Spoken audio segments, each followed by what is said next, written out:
యాదవ్ గారు చెప్పండి. ఇప్పుడు పెద్దలందరూ కూడా కొన్ని విషయాలు మాట్లాడారు. ఈ రోజు జరుగుతున్నటువంటి కూటమి ప్రభుత్వంలో ప్రక్షాళన జరుగుతుంది. ఒకసారి పెద్దలు ఇప్పుడే మాట్లాడారు. నేనేమంటున్నానంటే బట్టలిప్ప నిలబెట్టడం అనేది పెద్ద విషయం కాదు. అసెంబ్లీలోనే ఆయన అనేక విషయాలు మాట్లాడాడు, అనేకమైనటువంటి విధాలు మాట్లాడారు. అందరూ ఎంజాయ్ చేశారు అన్నారు. ఎంజాయ్ చేసింది ఎవరు? వైసీపీ నాయకులు, వైసీపీ ఎమ్మెల్యేలు, వైసీపీ మంత్రులు, వాళ్ళ ఫ్యామిలీ, ఆయన అభిమానించేటువంటి కొంతమంది పెద్దలు. అంతేగాని ప్రజలు యాక్సెప్ట్ చేయకే కదా లెవెన్ ఇచ్చారు. ఇది మర్చిపోయినట్టున్నారు పెద్ద ఆయన. అందువల్ల నేనేమంటున్నానంటే ఈ రోజు జరుగుతున్నటువంటి పరిస్థితి మనందరం కూడా గమనిస్తే జగన్మోహన్ రెడ్డి పూర్తిగా 8 నెలలు అయింది. ఇది గవర్నమెంట్ వచ్చి 8 నెలలు అయింది. 8 నెలల్లో ఆయన నేను రేపే ప్రభుత్వంలోకి వచ్చి అధికారులందరినీ కూడా బట్టలు ఇప్పదేస్తాను అది ఇదని వల్గర్ భాష మాట్లాడడం అనేది చాలా దుర్మార్గం విషయం. దీన్ని మేము తీవ్రంగా ఖండిస్తున్నాం. అయితే ఇప్పుడు వాళ్ళకి కిక్కు వచ్చే విధంగా మాట్లాడుతున్నారని, కిక్కు ఈ విధంగా రాదండి, కిక్కు దిగద్దాయి. ఎందుకంటే ఈ కేసులను పెడితే కిక్కు దిగద్దాయి, కిక్కు ఎక్కదు.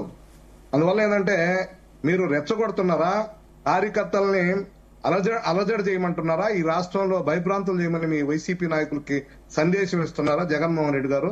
మీరు తెలియజేయాలి. అదేవిధంగా నిన్న జరిగినటువంటి ఆయన ఎక్కడ ఎవరిని అరెస్ట్ చేస్తే జైలుకు పోయి పలకరించడం జరుగుతూ ఉంది. నేను ఒకటే అడుగుతున్నా, మాస్క్ అడిగారండి, ఒక డాక్టర్ మాస్క్ అడిగారు కరోనా టైంలో. ఆయన్ని పిచ్చోడు చేసి చచ్చిపోయిన దాకా వైసీపీ ప్రభుత్వం వదిలిందే? మిమ్మల్ని సూటిగా అడుగుతా ఉన్నా, మీ ద్వారా అడుగుతా ఉన్నా. అదేవిధంగా డ్రైవరు సుబ్రహ్మణ్యం ఏ విధంగా జరిగిందో మన అందరం కూడా తెలుసు. ఒక డ్రైవర్ని ఏ విధంగా మర్డర్ చేసి ఇంటికి పార్సల్ చేసి ఏదైతే ఒక దళిత సామాజిక వర్గానికి సంబంధించినటువంటి వ్యక్తిని ఏ విధంగా జరిగిందో తెలుసు.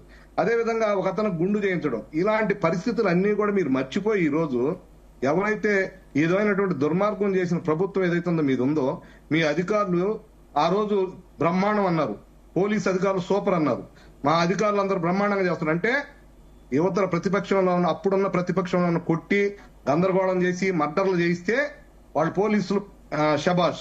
ఈ రోజు చట్టాన్ని సరైనటువంటి దిశలో సరైనటువంటి విధానంలో నడుపుతున్నటువంటి పోలీస్ అధికారులు ఈ రోజు మీరు బట్టలిప్పదీస్తారు. ముందు అన్ని స్టేషన్ లో కేసు పెట్టాలి. యాదవ్ గారు, వంశీ అరెస్ట్ తో ఏపీలో శాంతి భద్రతలు ఎలా ఉన్నాయో కనిపిస్తోంది అంటున్నారు జగన్. ఏమి లేవండి, శాంతి భద్రతలు ఏమి ఇబ్బంది లేదు, బ్రహ్మాండంగా ఎక్కడ ఎలాంటి ఇబ్బంది లేదు. కూటమిలో ఉన్నటువంటి నాయకులను కూడా తప్పులు చేయొద్దని కూటమి ప్రభుత్వం చెప్తా ఉంది. వంశీ ఒక దుర్మార్గమైనటువంటి వ్యక్తి. అతను ఏ విధంగా మాట్లాడాడండి, ఆ చట్టసభల్లో ఏం మాట్లాడారండి, ఈ పెద్ద మనుషులు చెప్పరండి. చట్టసభల్లో ఏం మాట్లాడాలో ఏం మాట్లాడకూడదో తెలియనటువంటి పరిస్థితుల్లో వంశీ గారు ఉంటే ఈ రోజు ఆయన సమర్థిస్తూ పోయి జగన్మోహన్ రెడ్డి పలకరించడం అనేది చాలా దుర్మార్గమైనటువంటి విషయం. ఆ రోజు ఏదైతే మర్డర్లు అయ్యారో వాళ్ళందరూ కూడా ఆ రోజు జగన్మోహన్ రెడ్డి వాళ్ళందరూ పోయి పలకరించవచ్చు కదండి. చాలా మందిని మర్డర్లు చేయించారు కదా, ప్రభుత్వ హత్యలు కదా అవి. ఎందుకు వాళ్ళు పలకరించలేదు? జగన్మోహన్ రెడ్డి వాళ్ళ పాపం ఏ పార్టీ నాయకులు కాదు కదా, ఏ పార్టీకి సంబంధించినటువంటి కార్యకర్తలు కూడా కాదు. కానీ ఆ రోజు జగన్మోహన్ రెడ్డి గారు ఎవరన్నా పలకరించారండి? ఈ రోజు వాంటెల్లిగా ఏదో ఒక విధంగా ఇక్కడ ఈ యొక్క ఆంధ్రప్రదేశ్ లో డిస్టర్బ్ చేయాలని, అలజడి చేయాలని చూస్తున్నటువంటి జగన్మోహన్ రెడ్డి ఇకనన్నా రేపే వచ్చేటట్టు ఆయన ముఖ్యమంత్రిగా నేను బట్టలు కూడా తీస్తాను, నేను రోడ్డు మీద నిలబడతాను, నువ్వు బట్టలు కూడా తీసేది మీ ఇంట్లో కూడా తీయాల్సింది, ఇంకెవరు కూడా తీస్తావండి. అందువల్ల ఏంటంటే ఎవరు భయపడరు. ఆయన సక్రంగా బాగా మాట్లాడేటట్టు కూటమి ప్రభుత్వం చక్కగా మాట్లాడేటట్టు జగన్మోహన్ రెడ్డికి సరైనటువంటి బుద్ధి చెప్తారు.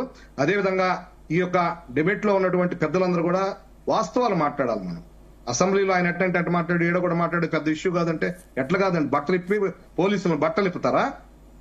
పోలీసులను బట్టలు ఇప్పుతాడండి?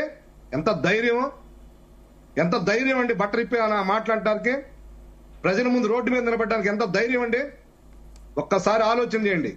జగన్మోహన్ రెడ్డి ఖచ్చితంగా దీనికి ప్రతిఫలం అనుభవిస్తాడు. అదేవిధంగా అన్ని స్టేషన్లో కేసులు పెట్టాలి అతని మీద.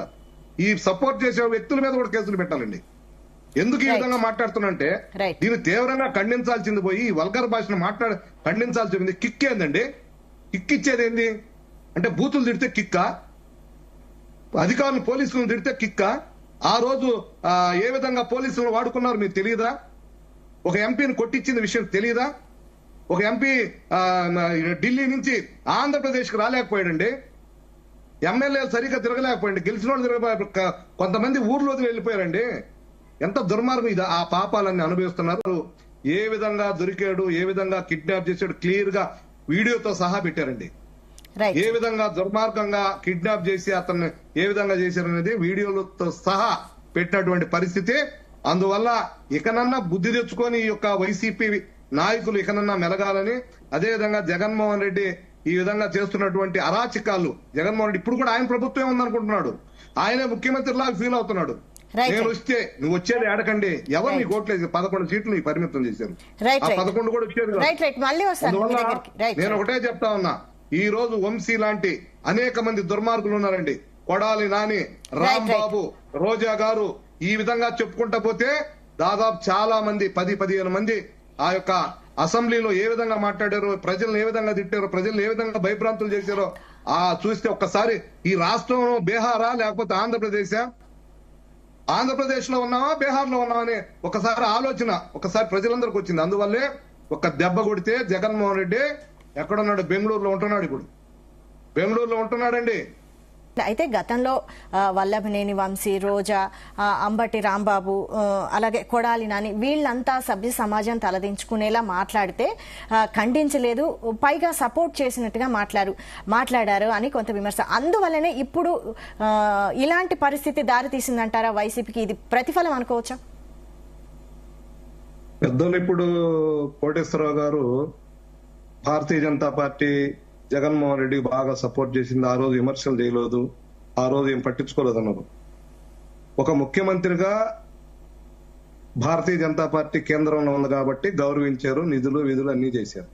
కానీ ఇక్కడ ఉన్నటువంటి మా రాష్ట్ర అధ్యక్షులు కావచ్చు, అదేవిధంగా భారతీయ జనతా పార్టీ నాయకులు కావచ్చు, ఈ రాష్ట్రంలో జగన్మోహన్ రెడ్డి మీద ఇసుక విషయంలో కావచ్చు, గ్రావెల్ విషయంలో కావచ్చు, వారు దోచుకున్నటువంటి అన్ని విషయాల మీద మాట్లాడారు. పురంధరేశ్వర గారు మాట్లాడారు, లిక్కర్ మీద మాట్లాడారు. ఇవన్నీ చాలా తీవ్రంగా భారతీయ జనతా పార్టీ పోరాటం చేసింది. అదేవిధంగా నెల్లూరులో అనేక ఉద్యమాలు చేసాం.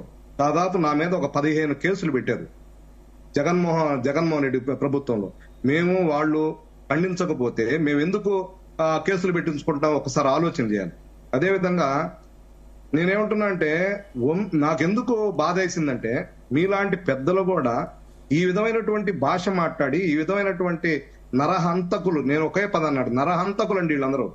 ఇంత మందిని తెలియకుండా మర్డర్ చేయించారు, తెలిసి మర్డర్ చేయించారు, మనందరికి కూడా తెలుసు. తెలుగుదేశం కార్యాలయం మీదకి పోయి దాడి చేస్తారండి, ఎంత దుర్మార్గం ఒకసారి మనం ఆలోచించాలిగా. ఇళ్ల మీదకి దాడి చేస్తారండి, సెంట్రల్ ఆఫీస్ మీద దాడి చేస్తారండి. భారతీయ జనతా పార్టీ సత్యకుమార్ యాదవ్ ఆ రోజు ఆ యొక్క అమరావతికి వెళ్తుంటే ఆయన మీద దాడి చేశారండి. ఇవన్నీ మీరు మర్చిపోతే ఎలా అండి? ఆవేశం అంటే బాధ కదండి. తప్పుని చేసిన వాడిని ఎవరినైనా సరే ఖండించాలి. కూటమి ప్రభుత్వంలో ఈ రోజు మీ పెద్దలు మీ అందరు కూడా తెలియజేస్తున్నా, ఎక్కడా కూడా ఈళ్లు కొట్టి ఈళ్ల మీదే కేసు పెట్టేటువంటి పరిస్థితి లేదు. కానీ వైసీపీలో ఉన్నటువంటి పరిస్థితుల్లో ఆ రోజు వాళ్లే కొట్టి వాళ్ళ మీద అటెంప్ట్ మర్డర్లు అన్ని కట్టిన కేసులు చాలా ఉన్నాయండి. ఇవి మీరు మర్చిపోయారు. నేను ఒకటే అడుగుతా ఉన్నా, జగన్మోహన్ రెడ్డి గారు మాట్లాడినటువంటి భాష ఎలా మాట్లాడాడో, ఎవరిని భయపెట్టాలని, రాష్ట్ర ప్రజలను భయపెట్టాలనే, పోలీసును భయపెట్టాలనే, అనేక మంది అధికారులను వాళ్ళ భయపెట్టాలనే, లేకపోతే పొలిటికల్ గా అనేక పార్టీలను వాళ్ళందరినీ భయపెట్టాలనే, లేకపోతే ముఖ్యమంత్రిని భయపెట్టాలనే, ఏ విధంగా ఆయన ఆలోచన చేశారు ఒకసారి ఆలోచన చేయాలి. ఇలాంటి దుర్మార్గమైనటువంటి మాజీ ముఖ్యమంత్రి జగన్మోహన్ రెడ్డిని ఈ రాష్ట్రంలో ఉంచకూడదండి. ఈ రాష్ట్రంలో ఉంచకూడదు. నేనేదో ఎమ్మడే వచ్చేస్తాను, మీ ఎంత చూస్తాను, నువ్వే నా ఇంకొక సిఐ 1.5 సంవత్సరం ఉంది నాకు ట్రాన్స్ఫర్ అయిపోతే ఆయన కూడా అంటే తీసుకొచ్చి ఆయన్ని కూడా గుడ్డలిప్పించి రోడ్డు మీద నిలబెడతా అంటే, గుడ్డలిప్పించి ఏం చేయాలని, ఏం చూడాలని? ఆయన్ని గుడ్డలిప్పిస్తాడు, గుడ్డలిప్పించి వాళ్ళని ఏం చూడాలనుకుంటున్నాడు? వాళ్ళలో ఉండే అందాలన్నీ చూడాలనుకుంటున్నాడు ఆయన. అంటే ఆ భాషని చాలా తీవ్రంగా ఖండించాల్సినటువంటి అవసరం ఉంది. అందువల్ల ఏదైతే వంశీ ఇప్పుడే చెప్పారు అనంతసాగర్ గారు, ఆయన ఏ విధంగా వచ్చాడు, ఏ విధంగా రౌడీజం చేశాడు, ఏ విధంగా అధికారులు బ్లాక్ మెయిల్ చేశారు, అదే విజయవాడ సిటీలో ఏ విధంగా వంశీ గారు బ్లాక్ మెయిల్ చేశారు. అదే విధంగా కొడాలి నాని నిన్న మాట్లాడాడు, ఆయన ఇప్పుడు నా ఉద్యోగం పోయింది, నేనేం చేయలేను కదా అంటే, నీకు ఉద్యోగం పోయిందాక నీకు తెలియదా? అంటే నీ మంత్రి పదవి, ఎమ్మెల్యే పదవి పోయిందాక ప్రజలు తెలియదు, అధికారులు తెలియదు, మనుషులు ఈ రాష్ట్రంలో ఉండే పరిస్థితి తెలియదా? అదేవిధంగా అంబటి రాంబాబు, అదేవిధంగా రోజా గారు ఏ విధంగా మాట్లాడతారండి? లోకేష్ గారిని ఎంత అసభ్యకరంగా మాట్లాడారు ఒకసారి మనం ఆలోచన చేద్దాం. అతన్ని ఏ విధంగా బూతులు మాట్లాడారు, వాళ్ళ ఫ్యామిలీ మీద ఎంత బూతులు మాట్లాడారు. నిజంగా చెప్తున్నా, ఈ రోజు చంద్రబాబు నాయుడు ముఖ్యమంత్రిగా ఈ రోజు సహనాన్ని పాటించి ఈ రోజు చాలా మందిని వేరి జైలుకు పంపించాల్సిన పరిస్థితి అండి. చాలా మంది పోలీసు వ్యవస్థను ఉపయోగించి ప్రజల మీద అనేక కేసులు కట్టారండి, అనేక రేపులు జరిగాయండి, అత్యాచారాలు జరిగాయండి. చాలా దుర్మార్గమైనటువంటి అలజడి చేస్తే 11 సీట్లు ఇచ్చారండి. 11 సీట్లు ఇచ్చిన బుద్ధి జ్ఞానం ఉన్నోళ్ళు ఎవరైనా సరే ఏం ఆలోచిస్తారు? కొంత టైం ఇద్దాం, ఆ ప్రభుత్వానికి టైం ఇద్దాం, 2 సంవత్సరాల టైం ఇద్దాం, ఏం చేస్తారు చూద్దాం ఆలోచించబల్లా. గవర్నమెంట్ లోకి వచ్చినటువంటి 1 month కే స్టార్ట్ చేశారండి. ఏం చేశారండి? అరాచకం ఏం చేశారు? ఏమైనా ఇసుక ఏమన్నా దోశారా? గ్రావిల్ ఏమన్నా దోశారా? కొండలు ఏమన్నా కొట్టుకున్నారా? మీరే కదా అన్ని చేశారు. 100 కోట్లు ఎలా సంపాదించారండి మీ కార్యకర్తలు?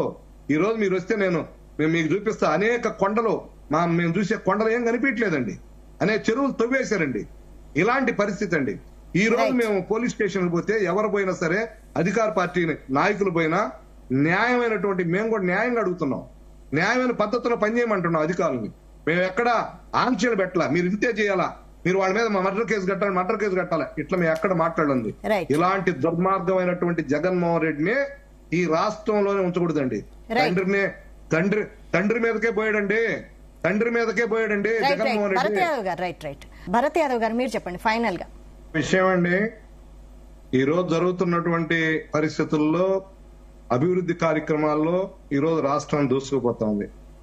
జగన్మోహన్ రెడ్డి ఈ యొక్క ఆంధ్రప్రదేశ్ దివాలా తీసి అప్పులు చేసి గాలి కొదిలేస్తే దాన్ని గాడిలో పెట్టేదానికి అనేకమైనటువంటి విధానాలు అవలంబిస్తూ అనేకమైనటువంటి పరిస్థితులు మనం చూస్తూ ఉన్నాం. ఎందుకంటే కూటమి ప్రభుత్వంలో ఉన్నటువంటి పవన్ కళ్యాణ్ గారు కావచ్చు, అదేవిధంగా మన ముఖ్యమంత్రి గారు కావచ్చు, చంద్రబాబు గారు కావచ్చు, లోకేష్ గారు కావచ్చు, సత్యకుమార్ యాదవ్ కావచ్చు, ఉన్నటువంటి మా ఒక పురంధరేశ్వర గారు కావచ్చు, ఉన్నటువంటి భారతీయ అందరూ కూడా కూటమి ప్రభుత్వం అంతా కూడా ఈ రాష్ట్రాన్ని బాగు చేయాలి, అభివృద్ధి చేయాలి అనే దిశగా ఈ రోజు పనిచేస్తోంది. మనం చూసాం లేటెస్ట్ గా అనేకమైన సంఘటనలు. సెంట్రల్ నుంచి ఎంత ఫండ్ లక్షల్లో వచ్చిందండి.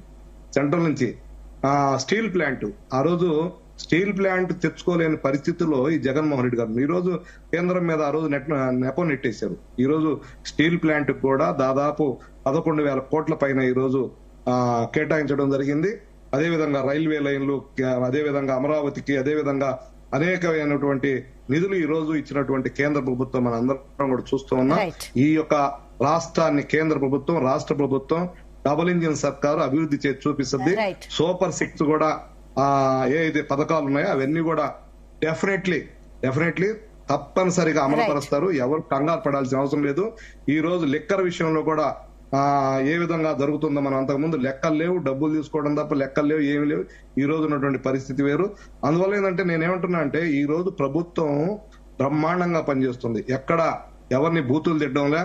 ఆ రోజు పవన్ కళ్యాణ్ గారు ఎంత అవమానపరంగా మాట్లాడారండి. ఆ యొక్క ఎంపీ మాట్లాడుతుంటే ఈయన ఆనందంగా నవ్వుకోవటం, వాళ్ళ ఇంట్లో పిల్లలను కూడా మాట్లాడటం, ఇంత దుర్మార్గమైనటువంటి పరిస్థితి.